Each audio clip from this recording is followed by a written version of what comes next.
Hello students, welcome to brilliant minds. I am Aarti, your maths teacher. आज हम start करने जा रहे हैं चैप्टर नंबर 12 फैक्टराइजेशन में से एक्सरसाइज 12.4। लास्ट वीडियोस में हमने ऑलरेडी एक्सरसाइज 1, 2 एंड 3 कंप्लीट कर लिए एंड आई होप आप सबने अच्छे से वो सारे वीडियोस देख लिए एंड क्वेश्चंस को प्रैक्टिस भी किया है। चलिए स्टार्ट करते हैं 12.4। एंड इससे पहले अगर आप इस चैनल पे फर्स्ट टाइम आए हैं, जब अभी तक इस चैनल को सब्सक्राइब नहीं किया है, then subscribe the channel and press the bell icon, जिससे आपके पास न्यू वीडियोस की भी नोटिफिकेशन टाइमली आती रहे and also like the video. चलिए अब हम करते हैं अपना क्वेश्चन नंबर 1। क्वेश्चन नंबर 1 में क्या है, देखिए जब हमने लास्ट वीडियोस भी सारे चैप्टर्स एक्सरसाइजेस की थी 12.1, 2 एंड 3, उसमें हमने क्या अंडरस्टैंड किया था कि फैक्टराइजेशन का बेसिक कंसेप्ट तो कॉमन फाइंड करना है। देन हमने सारे क्वेश्चंस में यही देखना है कॉमन आ रहा है या नहीं। तो आप देखिए आपकी फर्स्ट एक्सप्रेशन, इसमें से कुछ भी कॉमन नहीं आ रहा। हमारे पास 3 टर्म्स हैं, 1, 2, 3। 3 की 3 टर्म्स में कुछ भी कॉमन नहीं है। इट मीन्स हम यहाँ पे सीधा कॉमन तो नहीं फाइंड कर सकते। सेकंड, जब कॉमन ना फाइंड हो हम ग्रुपिंग करते हैं। यहाँ पे 2 पेयर्स, तो इनमें से एक्स आ रहा है, 12 के लिए तो कोई और टर्म ही नहीं है, तो ग्रुपिंग नहीं पॉसिबल। देन आता था हमारी आइडेंटिटी। क्या 12 किसी नंबर का स्क्वायर है? नो, 12 किसी नंबर का स्क्वायर नहीं है। इट मीन यहाँ पे तो आइडेंटिटी भी अप्लाई नहीं हो रही। हमारे पास 3 आइडेंटिटीज थी, फर्स्ट 2 होती हैं जो 3 टर्म्स पे लगती हैं हमारे पास, तो वो आइडेंटिटी भी सॉल्व नहीं होगी यहाँ पे, क्योंकि 12 किसी का स्क्वायर है ही नहीं। इट मीन्स अब यहाँ पे आपका 4th रूल आएगा एंड ये लास्ट रूल है इस चैप्टर के लिए, आपके फैक्टराइजेशन के लिए। तो हमें क्या करना है, जब आइडेंटिटी भी अप्लाई नहीं होती तो हम करते हैं middle term splitting. Middle term means देखिए ये आपकी 2 टर्म्स है, सेंटर में जो टर्म है वो हमारी मिडल टर्म है, उसको स्प्लिट करना है 2 पार्ट्स में। अब स्प्लिट कैसे करना है वो सबसे इम्पॉर्टेंट पॉइंट है जो आपने अच्छे से समझना है। देखिए आपको क्या करना होता है, यहाँ पे हमारी एक्स स्क्वायर होता है और सेंटर में एक्स वाली टर्म होगी आपके वेरिएबल। अभी लास्ट वाली टर्म आपकी कांस्टेंट, इसमें अकेला नंबर है हमारे पास। अब आपको क्या करना है, ऑलवेज अपने लास्ट जो टर्म है, कोई जो आपकी लास्ट टर्म होगी उसको फर्स्ट टर्म के साथ करना है मल्टीप्लाई, फर्स्ट टर्म के नंबर के साथ। तो नंबर में क्या है 1, क्योंकि एक्स के आगे कोई नंबर नहीं है, मीन्स 1 को रिप्रेजेंट कर रहा है। तो 12 वंजा हमारे पास आ गया 12। इसको आप अपने रफ कॉलम में जो आपके पास पेज में होता है वहाँ लिख सकते हैं। तो 12 वंजा 12। देन अब आपको लिखना है मिडिल टर्म को। मिडिल टर्म हमारी क्या है, +7। अब आपको ऐसे 2 नंबर्स को सोचना है, थिंक करना है, जिनको मल्टीप्लाई करके 12 आए एंड प्लस या माइनस करने से 7 बन जाए। तो अगर हम देखें 4 3 ज़ा 12 होता है एंड 4 + 3 7 भी होता है। हमें मिल गए अपने 2 नंबर्स। वो नंबर सेम होने चाहिए बोथ द केसेस। ये नंबर जो हम यहाँ पे लेते हैं वो मल्टीप्लाई करके आना चाहिए और मिडिल टर्म आपकी प्लस या माइनस करने से आ सकती है। तो हमें अपने 2 नंबर्स मिल गए। आपको अपने फर्स्ट टर्म को एज इट इज़ लिखना है, अपनी लास्ट टर्म को भी एज इट इज़ लिखना है। आपको मिडिल टर्म को 2 पार्ट्स में स्प्लिट करना है। तो देखिए हमारे नंबर्स आए 4 और 3, उन दोनों के साथ x भी आएगा क्योंकि 7 के साथ भी x था। देन अब 7 को हमने 2 पार्ट्स में ब्रेक कर दिया, 4x और 3x। देन सेम अब तो ग्रुपिंग वाला मेथड जो पहले किया, बस फर्स्ट स्टेप ही सीखना है हमें, मिडिल टर्म स्प्लिटिंग। देन जो हमें आता है वही करना है। अब ग्रुपिंग बन गए, 2 ग्रुप्स बन गए। मैं ग्रुप बनाने के लिए करना था ये फर्स्ट और ये सेकंड। दोनों में से आप जो कॉमन है वो बाहर निकाल सकते हैं। इन दोनों में से क्या कॉमन है, x, तो आपके पास रह गया ब्रैकेट में x + 4। दोनों 3 के टेबल में जाते हैं, 3 कॉमन, x 3 1 ज़ा 3, देन 3 4 ज़ा 12।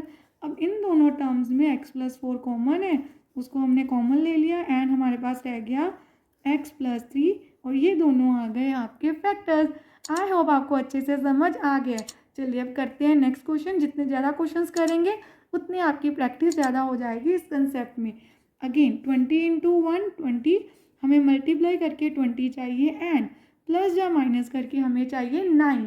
देन 5 × 4 20, 5 + 4 = 9। तो हमें अपने फैक्टर्स मिल गए 4 and 5। X square as it is, यहाँ पे क्या आ जाएगा 5x + 4x + 20। इन दोनों में से x common, x + 5। Then 4x और 20 में से 4 कॉमन, 4 1 ज़ा 4, 4 5 ज़ा 20। x + 5 कॉमन है, बाहर ले लेते हैं एंड हमारे पास ब्रैकेट में रह गया x + 4। अब देखिए 15 × 1 आपके पास आ गया 15, माइनस है तो आप -15 लिख दीजिए क्योंकि प्लस माइनस माइनस भी है, एंड यहाँ पे देखिए जो आपका मिडिल टर्म है वो भी नेगेटिव में है। तो आपको साइन को देखना है, पहले हमारे पॉजिटिव नंबर थे तो प्लस लिखने की कोई नीड नहीं है, बट माइनस आप लिखेंगे। अब आपको ऐसे 2 नंबर्स को सोचना है जिनको मल्टीप्लाई करने से तो 15 आ जाए, -15, प्लस माइनस करने से -2 आना चाहिए। बेसिकली हमें ध्यान इसके साइन पे देना होता है, वो अपने आप हमारा सेटिस्फाई हो जाता है। तो आपको ध्यान देना है -2 आना चाहिए। अब 15 कैसे आ सकते हैं, 5 3 15 होते हैं। अभी मैं कोई साइन नहीं लिख रही इनके साथ, 5 3 15 हो सकता है। अब आपको देखना है -2 कैसे आए। अगर हम 5 में से 3 माइनस करते हैं तो हमारे पास पॉजिटिव 2 आता है, क्योंकि 5 ग्रेटर है, तो साइन आपको पता है हमेशा ग्रेटर नंबर का लगता है। हमें चाहिए -2, तो हमें क्या करना चाहिए, हमें 5 को नेगेटिव लेना चाहिए एंड 3 को पॉजिटिव। जैसे हमारा 5 नेगेटिव होगा, माइनस प्लस माइनस 5 में से 3 के 2 आ जाएगा, और वो भी नेगेटिव क्योंकि साइन ग्रेटर नंबर का आता है। तो हमें ये कॉम्बिनेशन नहीं लेना। ये बहुत इंपॉर्टेंट पॉइंट है जो आपको अच्छे से समझना है। अगर साइन की मिस्टेक है तो पूरा क्वेश्चन रॉन्ग हो जाएगा। तो 5 नेगेटिव लेना है, 3 पॉजिटिव, क्योंकि आपको आंसर -2 लेके आना है। तो देखिए यहाँ पे हम लिख रहे हैं -5p + 3p - 15। आपको जो आपने कॉम्बिनेशन यहाँ बनाया है वो एज इट इज़ यहाँ पे लेना है। तो यहाँ पे p है, नोट x, तो p कॉमन आ गया हमारा। यहाँ पे आपके पास रह गया p - 5 + 3p एंड 15 दोनों 3 के टेबल में जाते हैं, 3 common, p as it is plus minus minus 3 5 15। देखिए सेम कॉम्बिनेशन सेम बन गया हमारे पास। p - 5 हमने कॉमन ले लिया और ब्रैकेट में हमारे पास रह गया p + 3। एंड आई होप ये भी आपको क्लियर है। बस आपको प्रैक्टिस करनी है। Factorisation, middle term splitting method भी आपको बहुत ईजी लगेगा। देन अब देखिए आपके नेक्स्ट स्टेप में आपको मल्टीप्लाई करके चाहिए 65 एंड प्लस जब माइनस करने से आना चाहिए -18। साइन का ध्यान देना है, वो पॉजिटिव है और ये नंबर आपके पास नेगेटिव है, -18 आना चाहिए। तो आपको अब देखना है 65 किन नंबर्स को मल्टीप्लाई करके आ सकता है। जैसे देखिए 13 × 5 65 होता है। अगर आप 13 में 5 ऐड करेंगे तो आ जाएगा 18। 13 + 5 = 18, बट हमें नेगेटिव -18 चाहिए।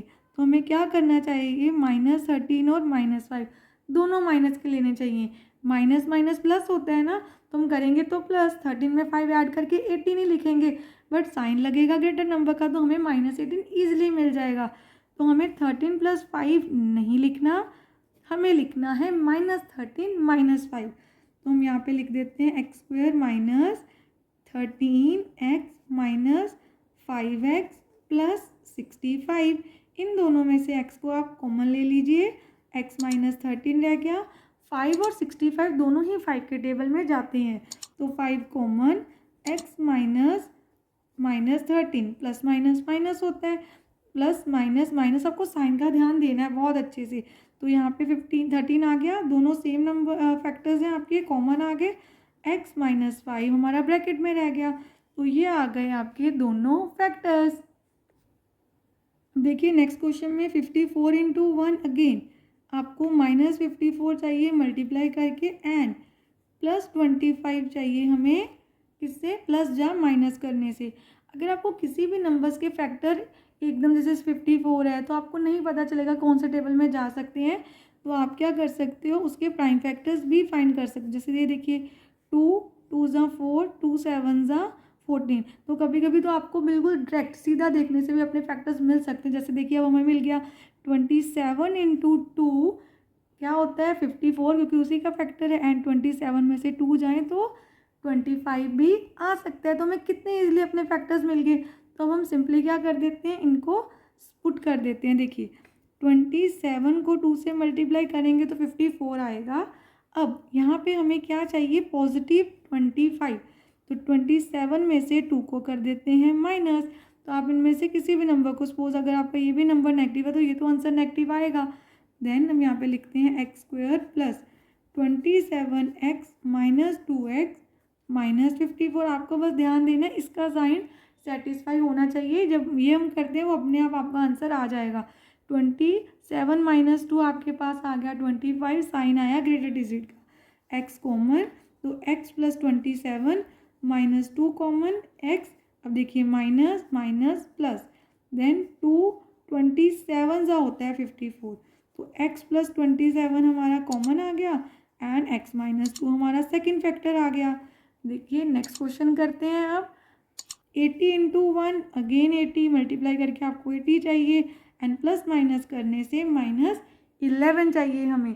अब कौन से दो नंबर्स को मल्टीप्लाई करने से 80 और प्लस माइनस करने से -11 आएगा। अगेन आप एक बार करके भी देख सकते हैं इसके प्राइम फैक्टर्स, जैसे 2 40 अभी इसका तो कोई कॉम्बिनेशन नहीं, मल्टीप्लाई हो सकता है पर 40 में से 2 जाके 11 नहीं आएगा। देन और कर लेते हैं थोड़ा सा आगे, ये 10 आ गया।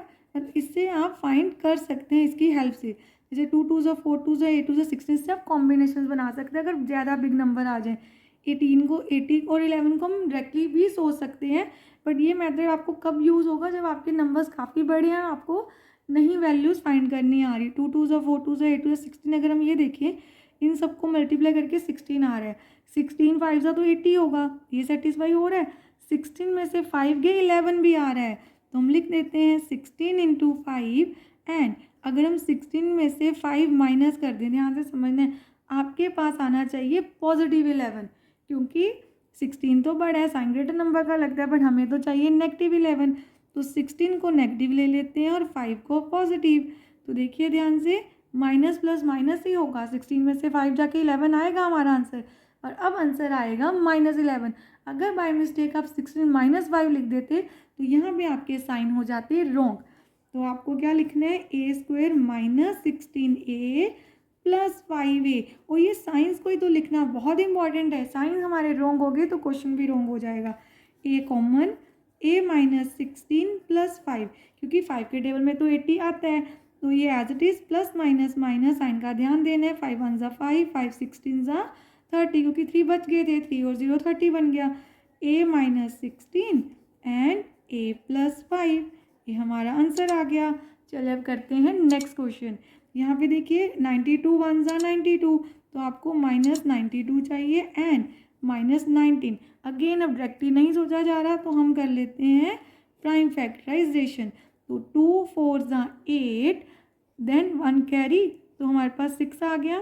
2 4 8, 2 6 12, देन ये तो 23 अपने ही टेबल में जाएगा और किसी टेबल में जाता ही नहीं, प्राइम नंबर है। 2 2 हो गया हमारे पास 4, देन यहाँ पे 4 आ गया। 23 में से 4 माइनस करें 19 आ जाएगा, एंड 23 इंटू 4 92 भी है। तो आप इस मेथड से प्राइम फैक्टराइजेशन की हेल्प से किसी भी नंबर के फैक्टर्स को फाइंड कर सकते हैं। तो हम लिख लेते हैं 23 इंटू 4, अब आपको -19 चाहिए, तो 23 को नेगेटिव और 4 को पॉजिटिव ले लेते हैं। माइनस प्लस माइनस, 23 में से 4 गए 19 एंड साइन ग्रेटर नंबर का लगेगा, इसलिए आपके पास आएगा -19। अब आपको क्या लिखना है, यहाँ पे 23x प्लस लिखोगे 4x minus 32, x common, x minus 23 plus 4 common, x minus, अब 4 के टेबल में 9 कब आता है, मतलब 8 आएगा ना, 4 2 8, 1 रिमाइंडर, 1 और 2 12, देन 3 तो x minus 23 and x plus 4, ये आ गया हमारे इस क्वेश्चन का भी आंसर। अब नेक्स्ट क्वेश्चन में आपके पास आपको क्या करना है, अगेन लास्ट को फर्स्ट से मल्टीप्लाई करना है। अब देखिए हम क्या कर रहे हैं, हर क्वेश्चन में मैं डिटेल से देख रही हूँ कि कॉमन आ रहा है, ऐसे नहीं कि सीधा हम कर रहे हैं। किसी भी, जब भी आप क्वेश्चन एग्जाम में भी करोगे तो आपको सबसे पहले यही देखना है कॉमन आ रहा है कि नहीं। इनमें से कुछ भी कॉमन नहीं था, 102 किसी का स्क्वायर नहीं है, आइडेंटिटी भी नहीं लग रही, इसलिए हम मिडिल टर्म स्प्लिटिंग कर रहे हैं। तो आपको मल्टीप्लाई करके -102 लेके आना है एंड प्लस माइनस करने से -11। अगेन हम प्राइम फैक्टराइजेशन की हेल्प से इसके दोनों नंबर्स फाइंड करते हैं। 2 के टेबल में जा सकते हैं 2 5 एंड 2 1, देन 3 के टेबल में जा सकते हैं 3 1 3, 2 बच गए 21, 3 7 21, देन 17 एक प्राइम नंबर अपने टेबल में जाएगा। यहाँ पे देखिए अगर ध्यान से 2 3 6 है, तो 17 6 102 तो आएगा, क्योंकि उसी के प्राइम फैक्टर्स है। 17 में से 6 माइनस करें तो 11 भी आ सकता है। तो आपके नंबर्स के आगे 17 इंटू 6 एंड 17 माइनस 6 करेंगे 11 तो आएगा, बट कौन सा 11 आएगा, पॉजिटिव 11, क्योंकि 17 बड़ा है, बट हमें तो -11 चाहिए, तो इसके आगे माइनस लगा दीजिए और इसके आगे प्लस। माइनस प्लस माइनस 17 में से 6 गए, आपके पास आ गया -11। Then p square as it is -17p plus 6p -102। इस टर्म को स्प्लिट करके 2 पार्ट्स में लिख दिया। देन p बाहर common, p -17, 6 common, p minus, अब 6 के टेबल में 6 1 ज़ा 6, देन 4 बच गए 42, आपके पास क्या आ गया 6 7 ज़ा 42। तो p -17 आपका फर्स्ट फैक्टर है एंड p + 6 हमारा सेकेंड फैक्टर है। ये आ गया हमारा क्वेश्चन नंबर 8 का भी आंसर। देन 9th पार्ट देखिए, अब आपको प्लस माइनस करके क्या लेके आना है, -36 एंड प्लस मल्टीप्लाई करके -6 आना चाहिए। 36 × 1 36 -36 एंड प्लस माइनस करने से हमारे पास आना चाहिए 9। अब आप ध्यान से देखिए कौन से दो नंबर्स आप लिख सकते हो जिससे आपके पास 36 भी आ जाए एंड 9 भी आ जाए। अगर हम ध्यान से देखें तो 12 3 36 है एंड 12 में से 3 माइनस करने से 9 भी आ जाएगा। तो हमने 3 को ले लिया नेगेटिव, तो x² plus 12x minus 3x minus 36, x common, x plus 12 minus 3 common, x minus minus plus, यहाँ पे आ गया 12 3 1 ज़ा 3 2 ज़ा, x प्लस 12 आपका फर्स्ट फैक्टर है और x minus 3 second factor. Then next question देखिए, 33 × 1 अगेन -33 आएगा, plus minus minus, then middle term आपकी -8 है। आपको दो नंबर थिंक करने जिनको मल्टीप्लाई करने से 33 और प्लस जब माइनस करने से 8 आ जाए। तो आप ध्यान से देखिए 11 × 3 33 होता है एंड 11 - 3 8 होता है, बट हमें 8 नहीं -8 चाहिए। तो इसको नेगेटिव इसको पॉजिटिव कर लेते हैं, बड़े के साथ नेगेटिव होगा तो आपका आंसर भी नेगेटिव आएगा। Then x² 11x plus 3x minus 33, x common, x minus 11 plus 3 common, x minus 11 plus minus minus, x minus 11 and x plus 3। ये आ गया हमारा 10th पार्ट का भी आंसर। अब नेक्स्ट क्वेश्चन में 120 को मल्टीप्लाई करते हैं, हमें चाहिए 120 मल्टीप्लाई करके प्लस जब माइनस करने से आना चाहिए 26। तो अगर हम ध्यान से देखें तो सिंपल है, प्राइम फैक्टर्स कर सकते हैं, पर 20 × 6 2 6 या 12 पीछे 0 है एंड 20 + 6 आपके पास आ जाएगा 26, बट हमें 26 नहीं चाहिए पॉजिटिव, हमें चाहिए -26। तो आपको इन दोनों को माइनस का लेना पड़ेगा क्योंकि माइनस माइनस प्लस होता है। देखिए ये दोनों नंबर्स क्या है, माइनस के, इसलिए माइनस माइनस बन गया प्लस, तो आपका आंसर 120 आ रहा है। तो आपको लिखना है m² -20m - 6m। देखिए दोनों को माइनस का लेना है ध्यान से, तभी माइनस माइनस प्लस बनेगा। m common, m -20 - 6 common, m plus minus minus sign का ध्यान देना है। देन 6 2 ज़ा 12 0 as it is, m -20 and m -6। अब हम करते हैं इस एक्सरसाइज का last question. Again last number को फर्स्ट से मल्टीप्लाई, फर्स्ट में नंबर है तो 8 3 ज़ा 24, सब में पहले 1 था तो हमें सेम नंबर आ जाता था। तो यहाँ पे आ गया आपके पास 10 मिडल टर्म। अब आपने देखना है कौन से दो नंबर्स को मल्टीप्लाई करो 24 आ जाए एंड उनको प्लस माइनस करने से आपके पास आ जाए 10। तुम ध्यान से देखें तो 6 4 ज़ा 24 एंड 6 + 4 आपके पास आ जाएगा क्या 10। तो 3x² एज इट इज़, इसके प्लेस पे आ जाएगा 6x + 4x + 8। अब इन दोनों में से क्या कॉमन है, बाद में तो हमें कॉमन ही करना है ग्रुपिंग करके। 3 और x, आपके पास आ गया x + 2, then 4 common, again x + 2, तो x + 2 कॉमन है और हमारे पास आ गया 3x + 4। तो ये आपके लास्ट सम के भी दोनों के फैक्टर्स, लास्ट सम में हमारी जो एक्सप्रेशन थी उसके 2 फैक्टर्स आ गए। अब हमने अपनी एक्सरसाइज 12.4 कंप्लीट कर लिया एंड इसके साथ साथ हमने अपना चैप्टर नंबर 12 भी कंप्लीट कर लिया एंड आई होप सारे स्टूडेंट्स को अच्छे से क्लियर है। इन केस कोई डाउट है तो आप कमेंट सेक्शन में लिख सकते हैं। अगर आपको वीडियो अच्छी लगी तो please like share subscribe and press the bell icon, जिससे आपके पास न्यू वीडियोज़ की भी नोटिफिकेशन टाइमली आती रहे। Thank you for watching.